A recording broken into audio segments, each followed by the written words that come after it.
This is a pirate ship, but the treasure is gone. The barrels are empty. Hope has vanished.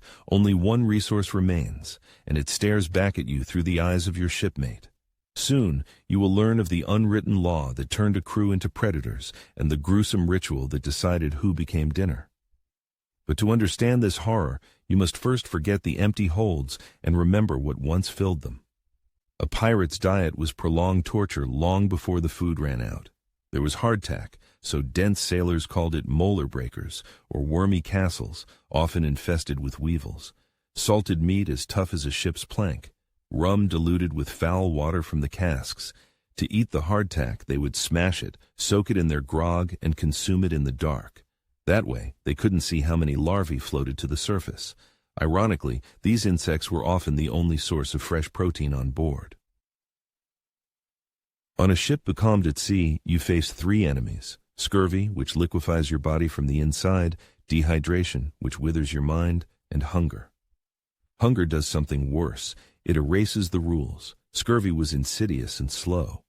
During his circumnavigation in the 1740s, Admiral George Anson lost nearly 1,400 of his 1,854 men, mostly to scurvy. The disease was so monstrous that old healed fractures would break apart again, wounds would reopen. The body literally forgot how to hold itself together. But even scurvy was merely the prelude. The point of no return arrived in a single moment, the day the captain announced the last biscuit was gone. In that instant, everything changed. Friendly pats on the shoulder ceased, conversations died down, glances became different, heavy, appraising. Men began to see their shipmates not as a crew, but as meat. This isn't just a sea story. In the famous 1944 Minnesota starvation experiment, healthy volunteers deprived of food lost interest in everything but eating. They became apathetic, irritable, and antisocial. Now, multiply that by the fear of imminent death at sea. Yet this fear didn't breed chaos, but a protocol, a grim, almost legal code known as the custom of the sea. This was no pirate invention. It was an unwritten part of maritime law for centuries, the final defense against total collapse. It was like amputating a leg to save the body. Only the leg was one of your crewmates. The custom was based on three unspoken rules. First, it was an absolute last resort, to be used only when there was no sail, no land, and no hope on the horizon.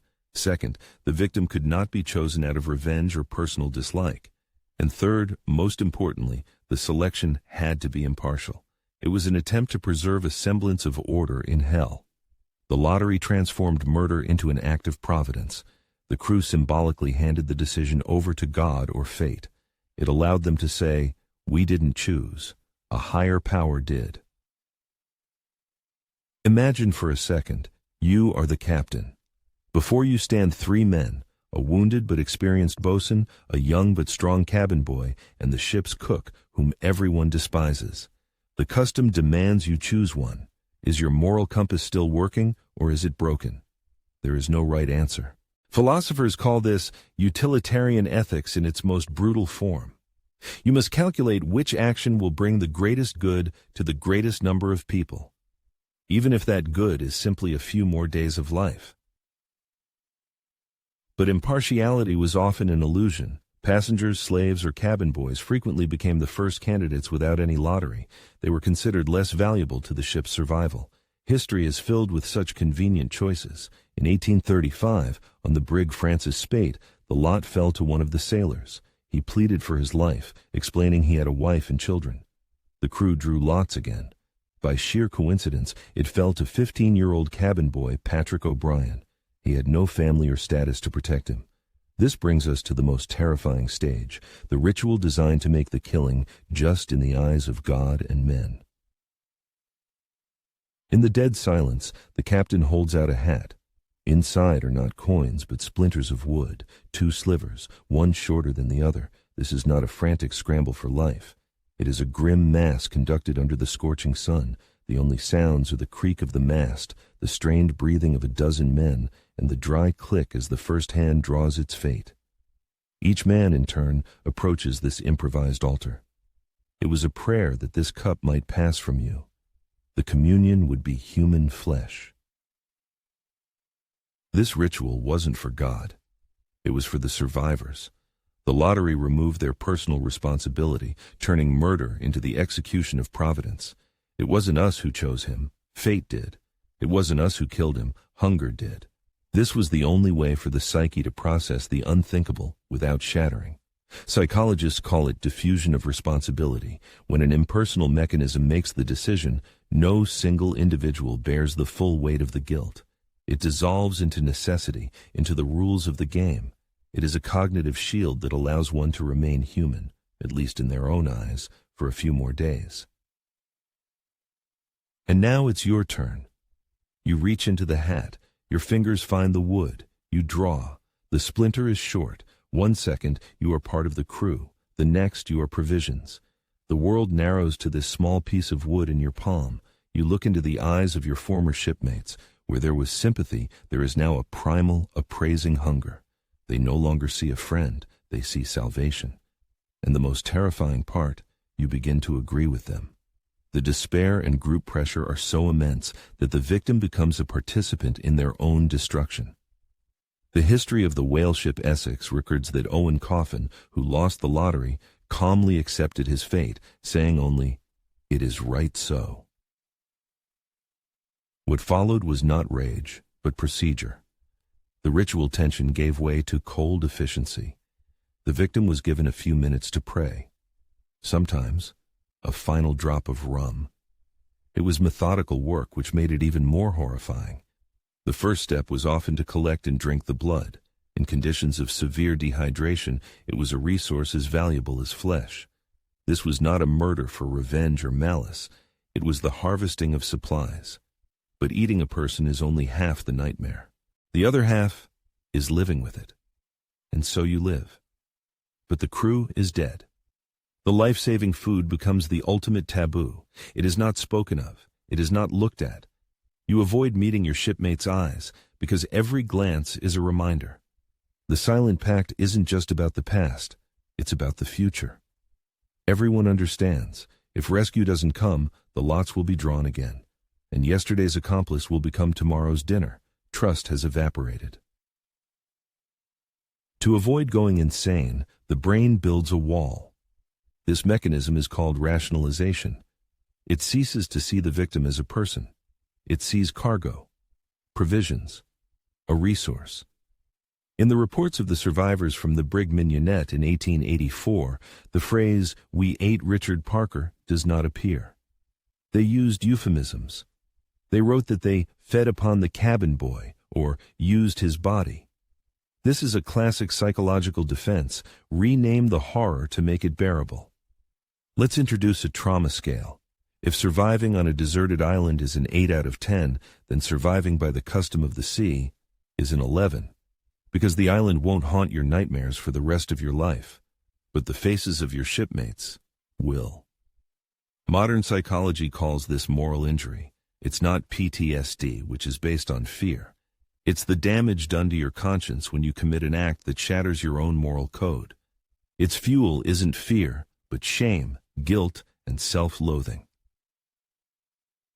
For such people, rescue often became a curse. They survived physically, but were morally destroyed. Captain Tom Dudley of the Mignonette emigrated to Australia under an assumed name to escape the shame and died alone of bubonic plague. Another crew member, Edwin Stevens, went insane. They returned home, but home did not accept them, and they could not accept themselves. The sea had spared them. The land did not. And the land gave it a name, The Queen vs. Dudley and Stevens, 1884. This was no longer a sea story. It was a court record. The yacht Mignonette, 4 men in a lifeboat. Captain Tom Dudley, 2 sailors and a cabin boy. 17-year-old Richard Parker was an orphan. It was his first voyage. He thought it would be the start of his career and a new life. He didn't know he would become the most famous example of the custom of the sea in history. 20 days in the open ocean. There was no food. Almost no fresh water remained. In desperation, Parker began drinking seawater. He was dying. And then Captain Dudley made a decision. He proposed killing the boy to save the other 3. The custom of the sea was broken at its most critical point. There was no lottery. Dudley simply chose the weakest. One of the sailors, Edmund Brooks, refused to participate. But his protest changed nothing. When they were rescued, they didn't lie. They told the full story, confident they were in the right. They had acted according to maritime law. They expected sympathy. They got handcuffs. On land, that law didn't apply. Society was horrified. The central question of the trial: is extreme necessity a justification for murder? The jury didn't want to be executioners. They delivered a special verdict, simply stating the facts and handing the axe to the judges. It was a legal maneuver that screamed of an irreconcilable conflict between law and humanity. The court found them guilty. The precedent was set. The law of the land was stronger than the law of the sea. But public pressure was immense. The death sentence was commuted to 6 months in prison. The case revealed the chasm between the morality of survival and the morality of civilization. But the most chilling fact of the case was not written in the court records. 46 years before the Mignonette tragedy, Edgar Allan Poe wrote the narrative of Arthur Gordon Pym of Nantucket. In the story, shipwrecked sailors eat a cabin boy named Richard Parker. Life had imitated literature in the most monstrous way. To understand how a friend becomes food, you have to look inside the skull. You don't have one brain, you have 3, nested like Russian dolls. At the very center is the reptilian brain, its sole purpose: to survive, to breathe, to eat, to reproduce. Above it is the limbic system: fear, rage, love, and on top, like a thin crust, is the neocortex. This is what makes you the you. It's your morality, your personality, your ability to plan. But the neocortex is a luxury. The brain makes up only 2% of your body weight, but burns 20% of your total energy. When starvation sets in, the body goes into extreme conservation mode. It begins to shut down the most expensive functions.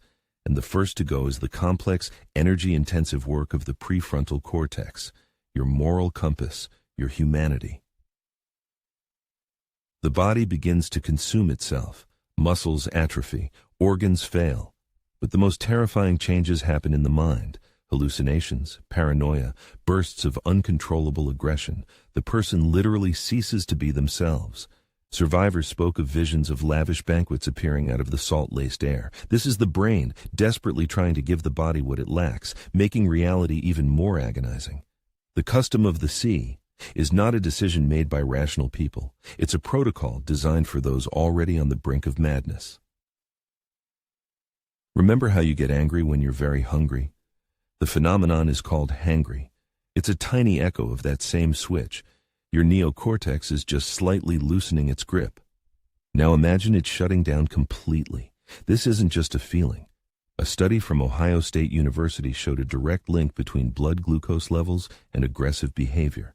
Simply put, the less sugar in your blood, the shorter the leash your neocortex has on your reptilian brain. When the ship is empty, it's not the captain at the helm of your body.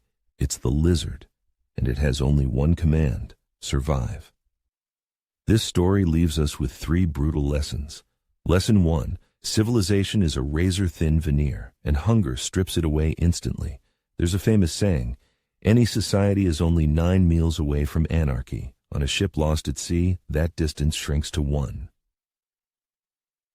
Lesson 2, the human mind can justify anything. When survival is at stake, morality becomes not a compass, but a map that can be redrawn.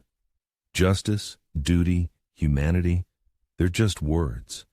Their meaning changes depending on how empty the holds are. And lesson 3, the most important: sometimes surviving is the worst possible outcome. Physical salvation is paid for with the death of the soul. Those who went through the custom of the sea paid that exact price. They returned to land, but they left themselves at sea. The Mignonette case divided the world. And now the question is for you. Was it a tragic necessity dictated by desperation, or a cold-blooded murder with no justification? Write just one word in the comments: necessity or murder. Let's see which logic wins, the logic of the sea or the logic of the land. Before you answer, consider this. The law says you cannot take one life to save another. But what if that one life is already fading, and its end could save 3 others? This is the impossible calculus they had to solve in the open ocean. We await your word.